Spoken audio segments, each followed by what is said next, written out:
warahmatullahi wabarakatuh. Nama saya Siangyana Maharani Priyono, kelas 96. Pada hari ini, aku akan mempresentasikan bab 7 materi ilmu pengetahuan alam, yaitu isu-isu lingkungan.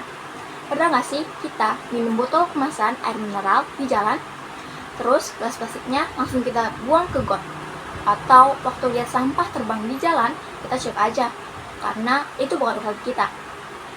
Setiap hari, jutaan orang melakukan hal yang sama, dan tanpa sadar, hal sepele itu sekarang jadi banjir di depan rumah kita. Udara panas yang bikin gerah, atau sampah yang kembali ke piring kita lewat ikan-ikan yang terkontaminasi. Lalu, siapa yang akan bertanggung jawab? Kesehatan lingkungan di Indonesia, pandemi COVID-19 telah menyadarkan kita semua bahwa penyebaran suatu penyakit tidak boleh dianggap hal sepele. Berbagai hal upaya telah dilakukan oleh masyarakat untuk mencegah penyebaran COVID-19. Masalah penyebaran penyakit di masyarakat merupakan salah satu isu kesehatan lingkungan. Kesehatan lingkungan merupakan masalah kompleks yang penyelesaiannya membutuhkan integrasi dari sektor terkait. Penyebaran penyakit dan kesehatan manusia ditentukan oleh faktor lingkungan. Penyakit berbasis lingkungan adalah kelainan yang terjadi pada tubuh manusia yang diakibatkan oleh interaksi antar manusia dengan segala sesuatu di sekitarnya yang memiliki potensi penyakit. Lingkungan dapat berperan sebagai sumber penyakit, penunjang, bahkan media transmisi penyakit yang dapat memperberat penyakit yang telah ada. Faktor yang menunjang terjadinya penyakit ini yaitu ketersediaan air bersih, sanitasi lingkungan, pengolahan sampah, pola hidup, dan vektor penyakit. Contoh penyakit yang dapat timbul antara lain influenza, infeksi saluran pernafasan akut, demam berdarah, dan diare. Air merupakan kebutuhan bagi semua makhluk hidup termasuk manusia yang digunakan dalam metabolisme tubuh makhluk hidup. Namun, air ada yang layak diminum dan tidak layak diminum. Menurut Peraturan Menteri Kesehatan Nomor 492 Tahun 2010, adalah air minum yang memenuhi persyaratan secara fisik, mikrobiologis, kimia, dan radioaktif.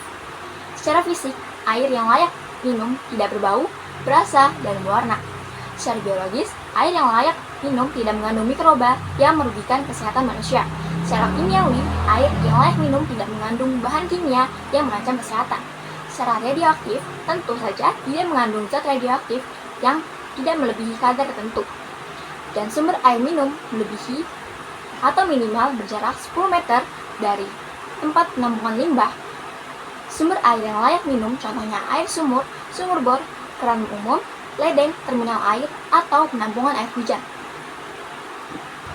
Sampah merupakan zat sisa yang tidak diinginkan dari suatu proses kegiatan. Jika sampah tidak dikelola dengan baik, dapat menimbulkan banyak masalah, seperti mengganggu estetika, kesehatan, bencana, dan mengganggu ekosistem. Sayangnya, di Indonesia, kesadaran dalam membuang sampah masih sangat rendah, sehingga dapat mengakibatkan banjir yang disebabkan oleh aliran air yang tersumbat oleh sampah. Suhu rata-rata bumi telah meningkat dalam kurun waktu 100 tahun terakhir. Dari grafik ini, tahun yang tercatat sebagai tahun terhangat yaitu 2016 dan 2019. Pemanasan global atau global warming adalah kenaikan suhu rata-rata bumi. Pemanasan global erat kaitannya dengan perubahan iklim dunia. Hal ini diakibatkan oleh aktivitas manusia yang menghasilkan gas buangan seperti karbon dioksida atau CO2, nitrogen oksida atau NO3, sulfur oksida SO4, dan tumpukan sampah yaitu gas metana CH4. Gas dari penyebab utama pemanasan global ini adalah karbon dioksida dan gas metana. Gas buangan ini terakumulasi di atmosfer bumi yang menyebabkan energi matahari terperangkap di bumi dan tidak dapat dipantulkan keluar angkasa lagi. Akibatnya, suhu bumi akan meningkat. Jadi, pemanasan global juga dipengaruhi oleh kerusakan hutan atau deforestasi. Pemanasan global juga bisa mengakibatkan menipisnya lapisan ozon. Hutan memiliki fungsi untuk menyerap karbon dioksida, sehingga jika rusak, maka peranannya semakin berkurang dan karbon dioksida makin banyak terdapat di atmosfer. Menipisnya lapisan ozon menyebabkan semakin banyaknya energi matahari yang masuk ke bumi. Dampak yang diakibatkan antara lain kenaikan air laut karena daratan es di kutub mencair, meningkatnya kejadian bencana, musim kering berkepanjangan, dan cuaca ekstrim. Selanjutnya, bagaimana mengantisipasi pemanasan global ini? Cara yang dapat dilakukan yaitu menanam pohon, menggunakan transportasi umum, menerapkan prinsip 3R, yaitu recycle, reuse, dan reduce, menggunakan sepeda, mengurangi penggunaan produk kertas, dan menghemat energi, serta menggunakan energi alternatif. Indonesia masih bergantung pada minyak bumi dan batu bara sebagai sumber energi utama. Padahal, cadangannya terus menipis sementara konsumsinya meningkat. Apa dampaknya jika ketergantungan ini terus berlanjut? Krisis energi adalah kekurangan sumber energi yang akan berdampak terhadap segala aspek kehidupan. Tanpa energi, aktivitas manusia akan diganggu. Sumber energi fosil ini tidak dapat diperbarui, sehingga persediaannya akan terus berkurang. Untuk mengatasi hal ini, kita dapat memanfaatkan energi alternatif. Energi alternatif menggantikan bahan bakar fosil dengan emisi yang lebih rendah, meliputi matahari atau panas surya yang mengubah energi cahaya menjadi energi listrik, tapi hanya dapat digunakan saat siang hari dan cuaca cerah.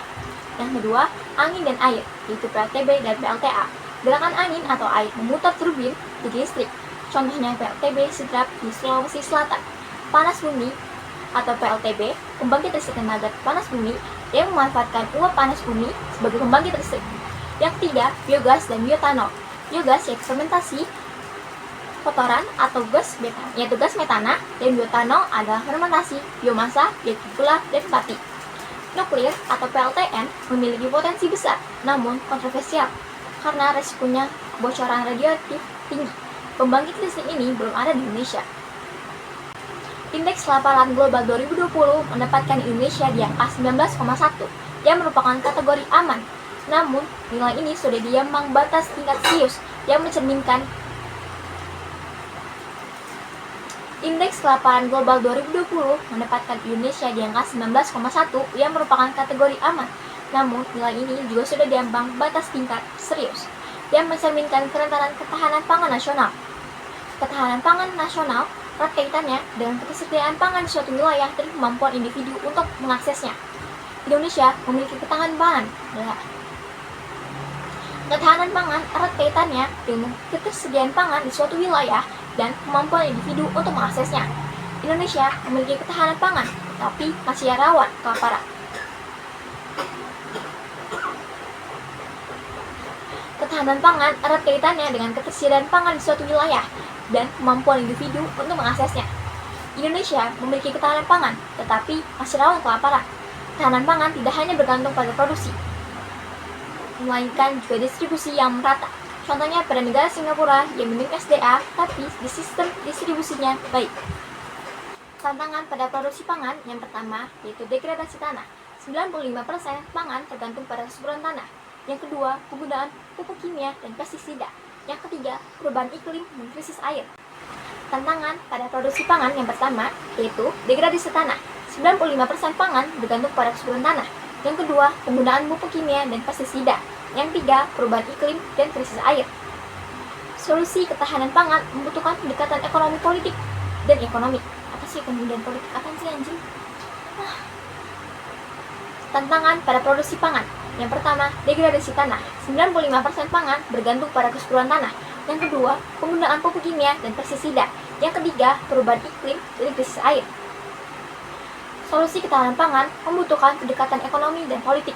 Upaya utamanya yaitu intensifikasi pertanian yang menggunakan bibit unggul, pupuk yang tepat, dan teknik modern. Yang kedua, ekstensifikasi pertanian, yaitu perluasan lahan baru. Yang ketiga, diversifikasi pangan, yaitu perluasan jenis pangan agar tidak bergantung pada beras, dan adopsi pertanian teknologi modern, yaitu Internet of Things dan bioteknologi untuk meningkatkan hasil panen. Sebelum aku menutup video ini, mari kita akui dulu, kitalah yang menyebabkan semua masalah ini.